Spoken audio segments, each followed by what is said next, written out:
Well, I'll tell you one of the things that I'm going to do, because it doesn't need to be a secret. So one of the things I'm going to do for the Buffalo show, just to make it special, is I'm going to bring the Merv, and I think we might have a couple. We might bring a couple Merv, and there's going to be a bunch of free booze on the outside. Rich, what is the Merv? Oh, the Merv is the Morale Response Vehicle, the MRV, and it's a fire truck that my friend and I bought. And instead of spraying minorities,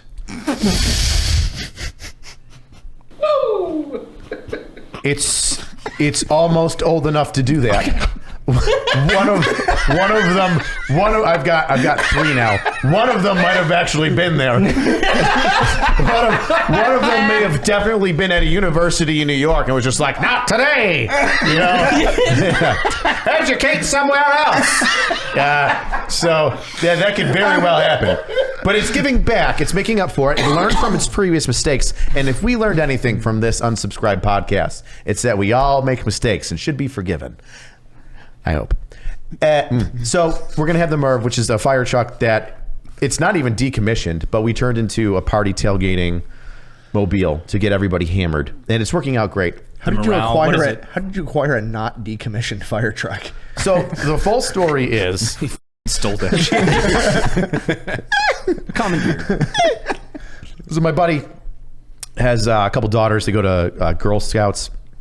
And they were having the Girl Scout meeting at a volunteer fire company. And the dads got together, and while the girls are doing their scout thing, the dads are hanging out. And one of the dads is one of the volunteer firemen from that fire company. And he's showing the other dads around, my buddy. And, you know, they're looking at the fire trucks. And my buddy, just being a wheeler and dealer and always, you know, kind of smart and quick with something to say, is just like, hey, you know, can I buy that one? And the fireman is like, actually, that one and that one are both for sale. And so the second one was a 1991 Beck fire truck that is a pump. So it had a 15,000 gallon tub in the back, and then it also pumps. And by pumping, you park it, you drop the transmission into the pump mode, so it's no longer in drive. You hit the gas, and it just pumps out a whole bunch of water. Then eventually you can connect to a hydrant while you're spraying the stuff in the back. So he's like, "How much you selling it for?" And the guy's like, I don't know, let me ask somebody. He immediately texts me. And this is how, like, him and I are super tight. We went through 2 deployments together. He just goes, do you want to buy a fire truck with me? And I just said, yes. That was it. That was it. And I knew. It's like our text threads. Pretty much. And I knew the money. He was going to be like, I'm in the middle of purchasing a fire truck. I need some cash. Are you down? And immediately I was like, yes. And in that yes was, we'll figure out how much it costs and we'll make it work. And so a couple minutes goes by and we're back and forth and I'm like, send me some photos. He sends me some photos. I'm like, holy shit, that thing's great. And then I go like, how much? He goes, they want $7,000 for it. Hold on. It's got a Cummins diesel engine, 12,000 miles. Jesus Christ. Brand new tires. The tires are expensive. Brand new tires. And I think it's called an Allison transmission. So it's like, yeah. So like the Cummins and the Allison transmission together are like worth more than $7,000. Bro. Yeah. So you were expecting like 80, 90 grand, something like that. No, I know 40, 60. They're super hard to maintain. And by hard to maintain, I mean, once something goes on it, it's expensive as fuck. So I was like, it's probably going to be around the teens, maybe low 20s. And he was like, they want $7,000. And I was like, sweet. Sounds very doable. And he goes, I think I can talk him down to $5,000. An hour and a half later, $3,500. Holy shit. Yeah, I just put the bill for it. I was like, you did all the legwork. Keep doing the legwork, handshaking and bullshit. What's your friend's last name? It was stolen. What's that? What's your friend's last name? Beluski. Polish. Very sneaky. Very sneaky. Very sneaky. You Polish guy. You know, the Germans come in on you one time. Why is the peanut gallery laughing? Very sneaky. Dude, no, he's not Jewish. He's not Jewish, but he's the Polish. You know, the Russians, you know, the Germans, they come in and they tried to sneak up on Polish one time. No more. Now the Polish are very sneaky. They see the sneak and they don't let the sneak happen to them. Now they do the sneak to other people. Yeah, once your country doesn't exist for 50 years of the 20th century. Yep. It's a fool me once kind of moment. Pretty much, yeah. They didn't George Bush this. Fool me twice. Shame on me. Yeah. Shame on me. Rich. So, yeah. So no. I was going to say, since you've gotten that fire truck, what have you installed on it? Oh, I can't say that joke. Okay. Man, I thought it was a very inappropriate joke, and I can't. I don't. That is amazing. Send it. Nope. Yeah, we Send can delete it. Well, after we watch. Nope. Brandon's like, keep it. I don't give a fuck. Burn him to the ground. Send it. Yeah, Brandon's like This guy's stoking the coals. Like, say it, Richard. Say it. why do we clip that? That's weird. We got it in 2019, right before COVID. So we call it the MERV 19, Morale Response Vehicle 19, because we got in 2019, and we didn't think we were going to get any more. Tricks, jokes on us. We got more. So we start renovating it, and it took a lot of it was us working on it by ourselves. We took the basin out of the back that held the 15,000 gallons. We replaced it with a dance floor. Yeah, it's phenomenal for parades. Dude, you get on the back of that thing. We're trying, if the Buffalo Bills ever win the frickin' Super Bowl or the Buffalo Sabres ever win the Cup, it's perfect for getting guys hammered on it, because not only is there like this big dance floor / like, I guess, float stand that you can stand on the back of it, but there's along the side of the truck where you would like open up this big storage container. Instead of tools, it's two full bars stocked, and a television that has a Nintendo 64. Hell yeah. Mario Kart. Are you doing drunk Mario Kart races? And Super Smash.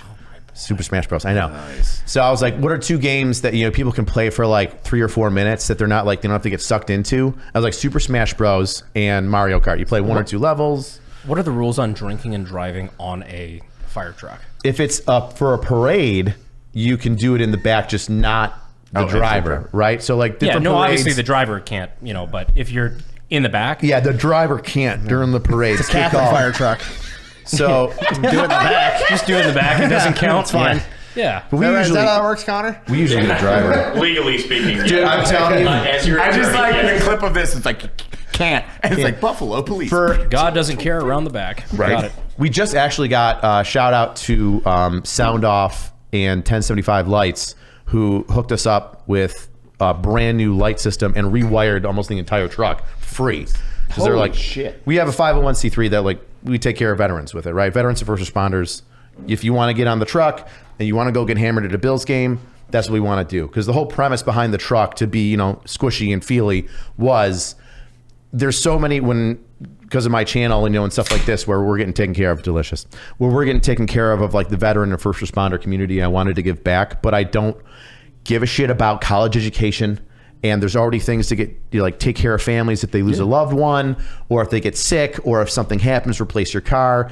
And so when I was, 17 through like 24 and I was still serving, I was like, I just want to get drunk and just not worry about it. So that's what the MERV is we just get first responders and veterans hammered off of our 501c3 non-for-profit. And ta-da. Yeah, dude. It's the morale vehicle. Yeah, you gave like a couple grand to us to help us out with it. It was huge because I hadn't made it big anywhere yet, and it was a really big not a handout. That sounds rude. A really It's a big hand show. up. A hand up. Hand up? Is it? Yeah. Hand job, whatever. Yeah, I gave you a hand job. back Either in way, the you day. stroked me, and That's then he something paid me. I truly feel would actually make a difference, because that is the positive influence. Yes, alcohol, you're like, you can argue both ways, Yeah. but it's still, that's a community, and that is. All right, everybody. Yep. Cheers. But that, at the end of the day, what a lot of the veteran community needs is a social network that you can. You don't have to drink. fun. No, It's you don't. just You a reason to have hang fun. out. And it's the message that people actually give a fuck about you. Yeah. Like, Yeah. people that understand you give a fuck about you. And wait, what is the 501c? The 501c3, the name is Western New York KIA Memorial Ruck March, which it's my friend's 501c3, and every year in August we do a Memorial Ruck March. I think it's 10K, and there's a group event and a singular person event, and there's obstacles and stuff like that, and I do it every year with them. And yeah, it gives back to the food bank, the Veteran Food Bank of Buffalo, and it also assists in like the veteran non-for-profit, assisting other like veterans throughout the thing. I forget where all the money goes to like different ways to help out veterans in the specifically. It specifically. It's just for Western New York, but it's just for our guys. Like we keep it small, so then we know where the money's going, and we know that the other organizations that we give money to, That's where the money's going. It's not like the Red Cross where like 60% of it goes to paying the people that run the Red Cross. Well, and that's what I'm saying. Like, we have November, we're doing an entire month, or we're figuring it out right now to donate to nonprofits because, again, like the Autism Awareness Month, we're going to do that for Veterans Day, but we're just going to turn into a month with a fucked up few shirts we're going to collaborate on, and then raise that money, maybe do a live stream, but then find multiple... You can come down for that. Multiple 501c to donate to for that, because something like that, it's not going to be. We're not going to be like, Rich, here's $100,000. That'd You'd be like, what the fuck am I doing with this? Well, I know what I do with that. We have 13. God damn it. We need to make a shirt for Veterans Day, and it says, "This is my Purple Heart shirt," and it should have a purple heart on it. Or just like an empty, like, the scissor cutout where it's just like segmented lines. I've always wanted to not sell shirts. Did Did you want to feel like Brandon did for the first 20 minutes of this podcast? Buy that fucking shirt. Wouldn't recommend it. Didn't feel great. Wear it to Chili's. No one's going to. Or that's what happens. Like, I get free food on Veterans Day if I wear this. This is my free food shirt.